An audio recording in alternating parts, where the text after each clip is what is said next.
बिजनौर लोकसभा से समाजवादी पार्टी के प्रत्याशी हैं दीपक सैनी जी, राम अवतार सैनी जी के पुत्र हैं, हमारे साथ मौजूद हैं। आइए जानते हैं किन मुद्दों को लेकर चुनाव मैदान में है। सबसे पहले तो खोज न्यूज में स्वागत है आपका। जी धन्यवाद सर। तो कौन से मुद्दे हैं जो जनता के बीच लेके जा रहे हैं, उन्हें बता रहे हैं कि हमें वोट दीजिए और हम आपकी जो समस्याएं हैं इनका समाधान कर देंगे, और वे आपको भी बता रहे हैं कि हमारी समस्या ये है।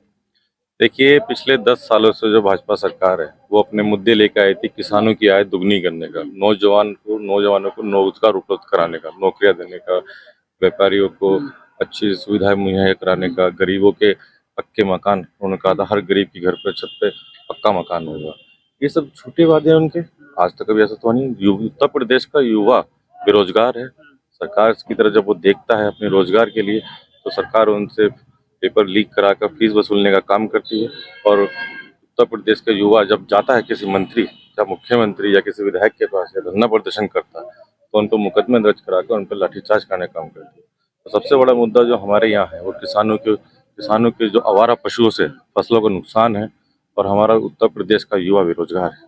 पश्चिम में लगातार सभाएं हो रही हैं, तो योगी आदित्यनाथ समाजवादी पार्टी पर सवाल उठा रहे हैं कि जो उनकी सरकार में दंगा होता था, लेकिन हमारी सरकार में कावड़ यात्रा होती है। तो कावड़ चाहते हैं, दंगा चाहते हैं, इस तरह के लगातार जनसभाएं में कह रहे हैं। देखिए, हमारा देश हिंदू, मुस्लिम, सिख, ईसाई, बौद्ध सब धर्मों से मिलकर बना है। सब धर्मों का बहुत महत्वपूर्ण योगदान रहा।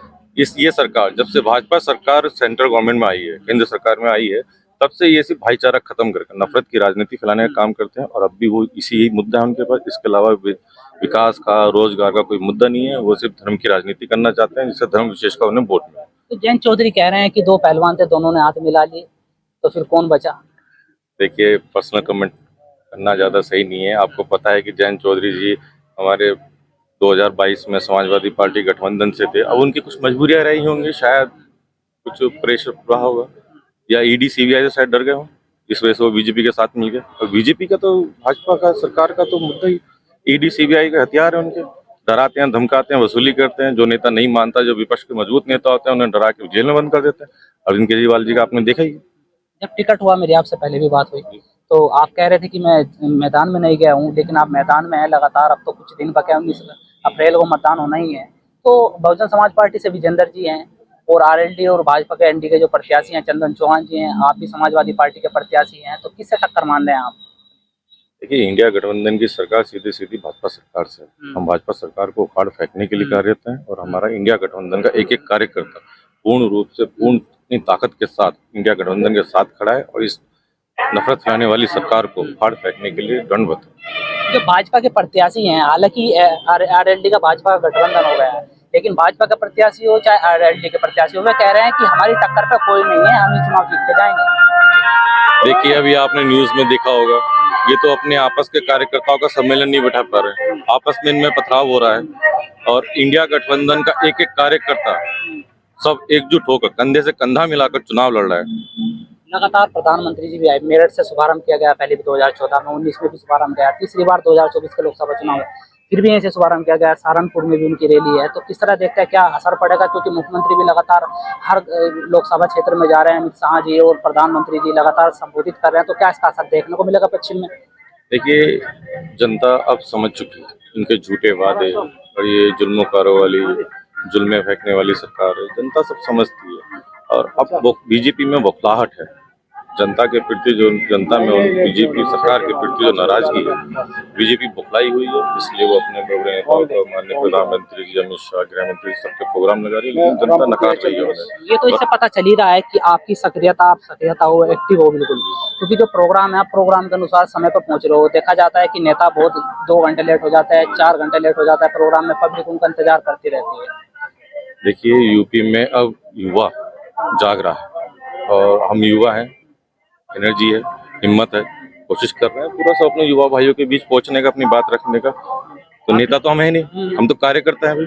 आपने युवा की बात की है, तो युवा के लिए इंडिया गठबंधन अगर जीत जाता है, सरकार आती है, आप लोकसभा से चुन जाते हैं बिजनौर से, तो क्या युवाओं के लिए करें? क्या युवाओं के लिए एक सोच बनाई हुई है आपने, रूपरेखा क्या बनाई हुई है? देखिए, युवाओं का सबसे बड़ा मुद्दा इस बार रोजगार का है। उत्तर प्रदेश में आंकड़ों के हिसाब से लगभग सरकारी, अर्ध सरकारी 15 लाख वैकेंसियां खाली है। सबसे पहले उन्हें भराने की कोशिश करेंगे, युवाओं के लिए बहुत ज्यादा रोजगार उपलब्ध कराने की कोशिश करेंगे। अगर जन समर्थन की बात करूं, अब तो आप काफी दिनों से लगातार जनसंपर्क कर रहे हैं, तो किस तरह का जन समर्थन मिल रहा है आपको? देखिए सभी वर्गों का, पिछड़ों का, दलितों का, अल्पसंख्यक भाइयों का, आदिवासी भाइयों का और अग्र जाति के सभी वर्गों का जन समर्थन इंडिया गठबंधन के साथ है। सब इंडिया गठबंधन को कंधे से मिलाकर चुनाव लड़ा रहे हैं। विपक्ष जो सत्ता पक्ष है वो कह रहा है कि सपा का पश्चिम से सूपड़ा साफ हो जाएगा, तो इस पर क्या कहेंगे आप? ये उनकी बौखलाहट है। आप 4 जून को देखना किसका सुपड़ा साफ होता है।